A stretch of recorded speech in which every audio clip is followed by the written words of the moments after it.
السلام علیکم ورحمۃ اللہ وبرکاتہ۔ بسم اللہ الرحمن الرحیم۔ عن ابن عباس رضی اللہ عنہما قال قال رسول اللہ صلی اللہ علیہ وسلم لرجل وهو يعظه اغتنم خمسا قبل خمس شبابك قبل هرمك وصحتك قبل سقمك وغناك قبل فقرك وفراغك قبل شغلك وحياتك قبل موتك۔ محترم خواتین و حضرات، نبی اکرم صلی اللہ علیہ وسلم کی ایک حدیث آپ کے سامنے نقل کرنے کی سعادت حاصل کی ہے۔ حضرت عبداللہ بن عباس رضی اللہ عنہما سے روایت ہے، فرماتے ہیں کہ نبی اکرم صلی اللہ علیہ وسلم نے ارشاد فرمایا، ایک شخص کو نصیحت کرتے ہوئے کیا فرمایا کہ 5 چیزیں ہیں، 5 چیزوں کو 5 چیزوں سے پہلے غنیمت سمجھو۔ اغتنم خمسا قبل خمس، 5 چیزوں کے آنے سے پہلے 5 چیزوں کو غنیمت سمجھو۔ نبی اکرم صلی اللہ علیہ وسلم کی تربیت کا انداز نرالا تھا، بہت انوکھا تھا۔ بے شمار احادیث ہیں اس طرح کی کہ 3 چیزیں ایسی ہیں، 5 چیزیں ایسی ہیں، 7 چیزیں ایسی ہیں، 7 لوگ ایسے ہیں۔ یہ نبی اکرم صلی اللہ علیہ وسلم کی تربیت کا ایک انوکھا انداز ہے۔ تعداد متعین کر کے جب کوئی بات بتائی جاتی ہے تو کان متوجہ ہوتے ہیں، دل آمادہ ہوتے ہیں، انسان غور سے سننے کے لیے تیار ہو جاتا ہے کہ وہ آخر چیزیں ہیں کیا جو ان کے بعد آپ بیان کرنے والے ہیں۔ اسی حدیث کے اندر بھی یہ فرمایا کہ 5 چیزوں کو 5 چیزوں سے پہلے غنیمت سمجھو۔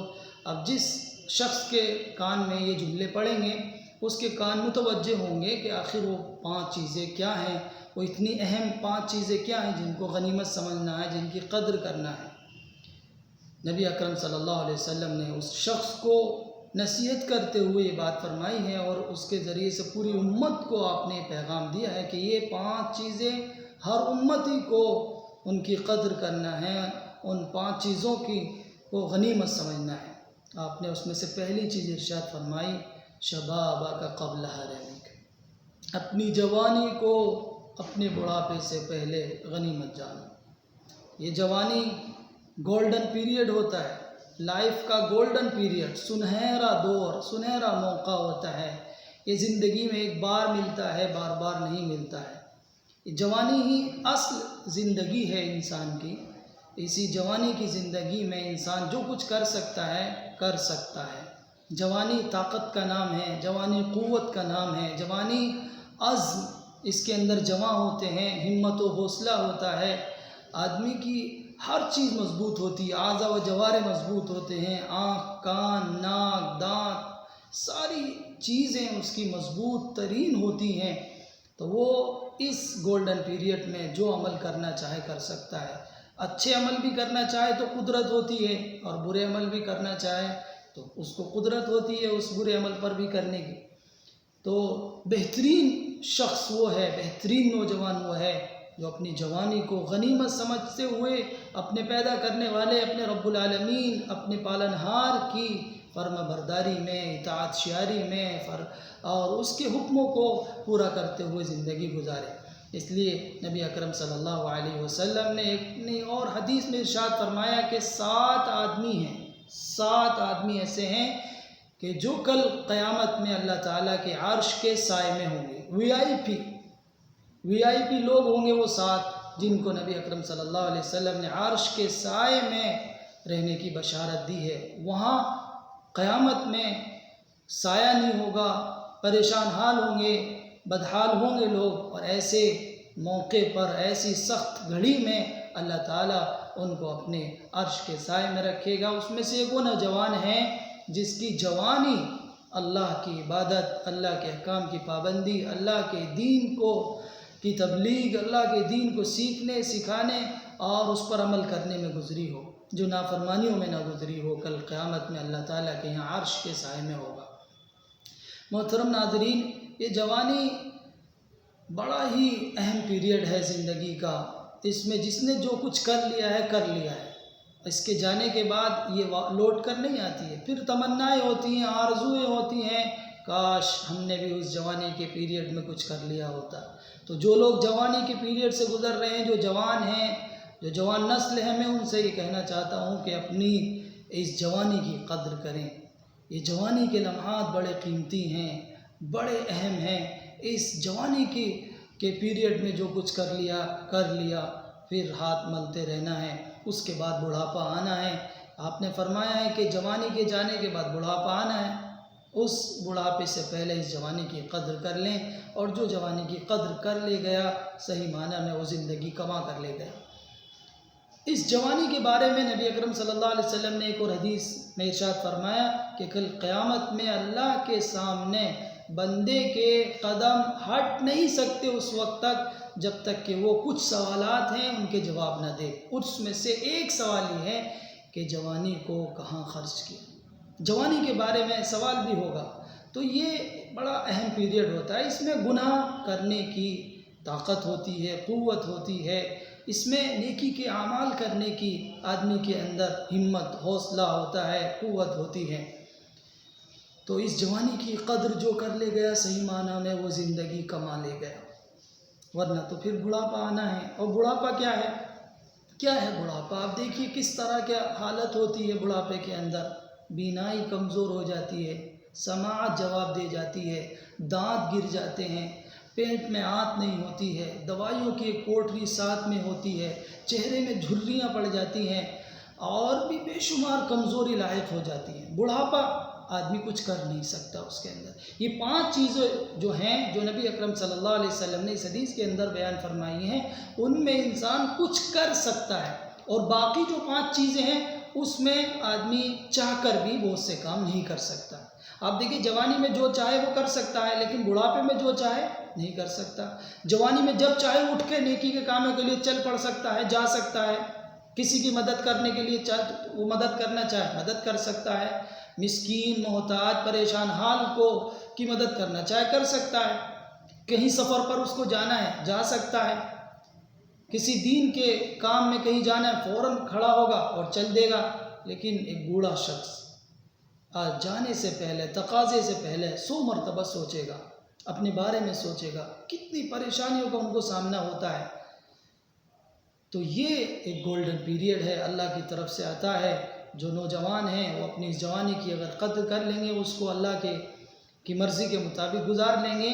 یہاں رب چاہی جوانی گزار کر کل قیامت میں، آخرت میں من چاہی زندگی اللہ تعالیٰ اس نوجوان کو عطا کرے. یہ بات ہے، من چاہی. اگر کسی نے جوانی یہاں گزاری ہے تو وہاں پھر اس کو آخرت میں اللہ کے سامنے رب چاہی جوانی اس کی جہنم میں جائے گی. رب چاہے فیصلے ہوں گے وہاں پر. اور اگر ہم نے یہاں رب چاہی زندگی گزاری، اس جوانی کو رب کے احکامات کی پابندی کرتے ہوئے، اس پالنہار کی اللہ کے احکام کی پابندی کرتے ہوئے وہ جوانی گزار دی ہے، تو پھر قیامت میں اللہ تعالیٰ اس جوان کی منچاہی کو پورا کرے گا، ضرور پورا کرے گا. اس لیے اس حدیث میں ہی فرمایا کہ عرش کے سائے میں ہوگا. یہ اس کی اس زندگی میں جو اس نے اللہ کی اطاعت کی ہے، فرما برداری کی ہے، اس کا صلہ اس کو اللہ تعالیٰ نے اس بشارت کے ذریعے سے دیا ہے. محترم ناظرین، اصل میں شریعت کا قاعدہ یہ ہے کہ جس گناہ، جس عمل پر انسان کو تکلیف زیادہ ہوتی ہے، دقتیں، دشواریاں زیادہ ہوتی ہیں، تو اس پر ثواب اور اجر بھی اللہ کی طرف سے اتنا ہی بڑا مرتب ہوتا ہے. آپ دیکھیں جوانی کے لمحات میں نیکی کرنا مشکل ہوتا ہے، اس لیے کہ شیطان بھی کھینچتا ہے، نفس بھی کھینچتا ہے، معاشرے کی رنگ ریلیاں بھی اس کو کھینچتی ہیں، رنگینیاں بھی اپنی طرف کھینچتی ہیں.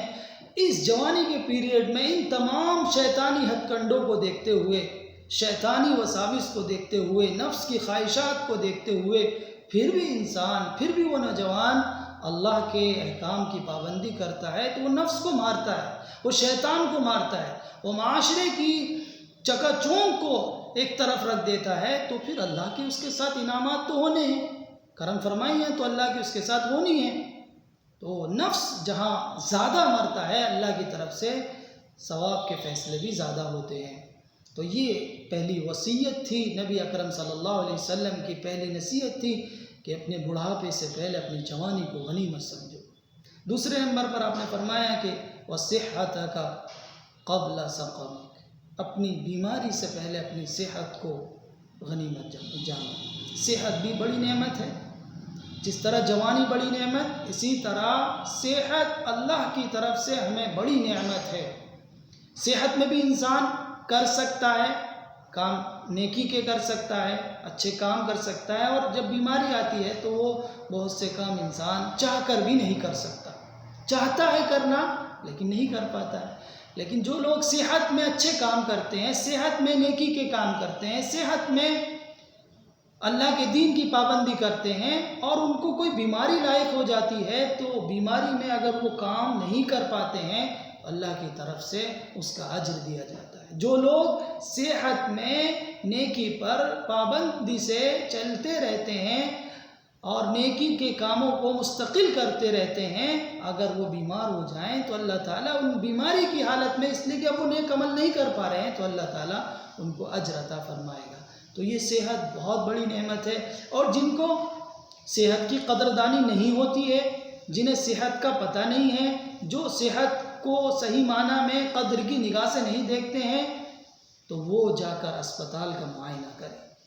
وہ ہفتے میں ایک دن ضرور، مہینے میں ایک دن ضرور، اور سال میں ایک دن ضرور وہ اسپتال جایا کریں، دیکھیں وہاں جا کر کیسے کیسے لوگ بیماریوں میں مبتلا ہیں، اپنی کیسی کیسی خطرناک بیماریوں میں مبتلا ہیں، پریشان ہیں، تڑپ رہے ہیں، بے چین ہیں، پریشان حال ہیں، تو ان کو اپنی صحت کی قدر آئے گی، اپنی صحت کو ان کو صحیح معنی میں قدر کرنے کی توفیق ہوگی، تو اسپتال بھی جائیں، عیادت کا ثواب بھی ملے گا، اور اپنی صحت کی قدردانی کی توفیق بھی نصیب ہوگی۔ تیسری نصیحت نبی اکرم صلی اللہ علیہ وسلم سے فرمائی کہ اپنی اس مالداری کے پیریڈ کو، اپنی مالداری کو، اپنی فقر و فاقے کی زندگی سے غنیمت جانو۔ مالداری بھی بڑی نعمت ہے، مال اللہ کی طرف سے بڑی نعمت ہے، مال کی اسلام میں بڑی اہمیت ہے۔ یہ نہیں ہے کہ مال کو ایسے ہی یہ تو کوئی دنیا کی چیز ہے، ایسا نہیں ہے۔ مال اللہ کی بڑی نعمت ہے، حلال طریقے سے کمایا ہوا مال، حلال طریقے سے خرچ کیا ہوا مال اس دنیا میں بھی اس کے لیے فائدے کا ذریعہ ہوتا ہے، اور آخرت میں بھی اللہ تعالیٰ کے یہاں اس کے بے شمار فائدے حاصل ہوں گے، بے شمار اس کو اللہ کی طرف سے اجر و ثواب سے نوازا جائے گا۔ مال کی بڑی اہمیت ہے، اسلام کے اندر بڑی قدر و منزلت ہے۔ اگر مال کی اہمیت نہ ہوتی تو اللہ تعالیٰ زکوٰۃ کا حکم کیوں دیتا؟ زکوٰۃ کس پر ہے؟ کون ادا کرے گا زکوٰۃ؟ وہی تو ادا کریں گے جو مال والے ہیں۔ بس شرط یہ کہ وہ مال اللہ کی مرضی کے مطابق کمایا گیا ہو، اور اللہ کی مرضی کے مطابق خرچ کیا گیا ہو، جائز ذرائع سے مال حاصل کیا گیا ہو، ناجائز ذرائع سے بچا گیا ہو، لوگوں کے دل دکھا کے وہ مال کمایا نہ گیا ہو۔ جو مال لوگوں کے دل دکھا کر کمایا جاتا ہے، وہ مال اور وہ مال والا دونوں لعنت زدہ ہوتے ہیں۔ اس مال میں کبھی برکت نہیں ہوتی، اس مال میں کبھی خیر نہیں ہوتی۔ وہ مال دوا تو دلا سکتا ہے، حق مار کر ناجائز طریقے سے کمایا ہوا مال سے آپ دوا تو خرید سکتے ہیں، لیکن شفا نہیں خرید سکتے۔ شفا حلال مال سے کمائے، حلال طریقے سے کمائے ہوئے مال میں ہوتی ہے، اللہ کی طرف سے یہ فیصلے ہوتے ہیں۔ تو یہ مال اللہ کی بڑی نعمت ہے۔ آپ دیکھیں مال میں بہت سے آپ کام کر سکتے ہیں، مال کے ذریعے سے بے شمار نیکی کے، خیر کے، بھلائی کے کام ہوتے ہیں، انسانوں کے کا کام کیا جاتا ہے، بے شمار لوگوں کو آپ دوائی دلوا سکتے ہیں، علاج کرا سکتے ہیں، بیواؤں کی خدمت کر سکتے ہیں، یتیموں کا سہارا بن سکتے ہیں، بے گھر کو گھر دلا سکتے ہیں، پریشان حال کی پریشانی کو دور کرا سکتے ہیں۔ جو لوگ تعلیم صرف مال کی وجہ سے حاصل نہیں کر پا رہے ہیں، آپ مال دے کر ان کو تعلیم دلا سکتے ہیں۔ اور جو لوگ بھی اور بے شمار پریشانیاں ہیں جس میں صرف مال کی ہیلپ ضروری ہوتی ہے، زبان کی ہیلپ وہاں کام نہیں کرتی، مال کی ہیلپ چاہیے ہوتی ہے، تو جہاں مال کی ضرورت ہے وہاں اپنے مال کو خرچ کر دیں، یہ اللہ کی طرف سے آپ کے لیے بڑا انعام ہوگا، بڑا اللہ کا کرم ہوگا۔ تو اپنے فقر سے پہلے، اپنی غریبی سے پہلے، اپنی محتاجی سے پہلے اپنے مال کو غنیمت سمجھیں، اس مال کی قدر کریں، اس مال کو ضائع ہونے سے بچائیں، اس مال کو ناجائز چیزوں میں خرچ کرنے سے بچائیں، اس مال کی صحیح معنی میں حفاظت کریں، اللہ اور اس کے رسول کے مطابق اور بتائے ہوئے طریقے کے مطابق اس مال کو خرچ کریں۔ چوتھے نمبر پر نبی اکرم صلی اللہ علیہ وسلم فرمایا کہ وَفَرَاغَكَ قَبْلَ شُغْلِكَ، اور مشغولیت سے پہلے اپنے فرصت کے لمحات کو غنیمت جانیں۔ آج موقع ہے کرنے کا، آج فرصت ہے، آج ہم خالی ہیں، ہم بہت سے کام کر سکتے ہیں، کل یہ موقع نہیں ہوگا، کل یہ فرصت کے لمحات نہیں ہوں گے، مشغولیت ہو جائے گی، ذمہ داریاں بڑھ جائیں گی، اور بھی بہت سی پریشانیاں لائف میں آتی رہتی ہیں، آ سکتی ہیں۔ تو اس سے پہلے کہ وہ وقت آئے کہ ہمیں موقع ہی نہ مل پڑے، ہمارے پیروں میں بیڑیاں پڑ جائیں اور ہم قید ہو جائیں، ہم بالکل بند ہو جائیں، ہمیں موقع ہی نہ رہے خیر کے کام کرنے کا، تو اس وقت سے آنے سے پہلے ہم اس موقع کو جس میں کچھ کر سکتے ہیں، موقع ہے کرنے کا، اگر ہم کریں گے تو یہ ہمارے لیے بڑی سعادت کی بات ہوگی۔ آخری بات نبی اکرم صلی اللہ علیہ وسلم نے فرمائی کہ اپنی زندگی کو اپنی موت سے پہلے غنیمت سمجھو۔ موت آئے گی، اس موت آنے سے پہلے اپنی زندگی کو، اپنے اس لمحے کو غنیمت جانو۔ آج ابھی مٹی کے اوپر ہیں تو کچھ کر سکتے ہیں، مٹی کے نیچے چلے جائیں گے تو کچھ نہیں کر سکتے، بے بس ہیں، محتاج ہیں۔ تو یہ جو 5 چیزیں ہیں، ان 5 چیزوں میں کچھ کر سکتے ہیں، اور بعد کی جو 5 چیزیں ہیں اس میں ہم کچھ کر نہیں سکتے، چاہ کر بھی نہیں کر سکتے۔ اب دیکھیے آخری بات نبی صلی اللہ علیہ وسلم فرمائی کہ موت آنی ہے، اس موت آنے سے پہلے اپنی اس زندگی کو غنیمت جان لیں، اس میں کچھ خیر کے کام کر لیں۔ ابھی سانس ہے، ابھی سانس چل رہی ہے، جوانی نہیں ہے، مال نہیں ہے، اور صحت نہیں ہے، اسی طرح موقع بھی نہیں ہے، فرصت بھی نہیں ہے، لیکن ابھی سانس باقی ہے، ابھی زندگی ہے، ابھی مرے نہیں ہیں، ابھی اللہ کے سامنے رو سکتے ہیں، گڑ گڑا سکتے ہیں، اللہ ندامت کے آنسو اللہ کے حضور بہا سکتے ہیں، اپنی مغفرت کرا سکتے ہیں، اپنے گناہوں کی معافی کرا سکتے ہیں۔ ابھی وقت ہے، اس لیے کہ ابھی مٹی کے اوپر ہیں، ابھی زمین پر ہیں، کچھ دن کے بعد زمین کے نیچے چلے جائیں گے، وہ موقع بھی ختم ہو جائے گا۔ تو یہ 5 چیزیں بڑی اہم ہیں، بڑی نعمت ہے اللہ کی، یہ 5 چیزیں جن کو حاصل ہے۔ اللہ تعالی ہم سب کو ان 5 چیزوں کی قدر کرنے کی توفیق نصیب فرمائے، اور صحیح معنی میں اپنی زندگی کو خیر کے کاموں میں لگانے کی توفیق عطا فرمائے۔ وآخر دعوانا ان الحمد للہ رب العالمین۔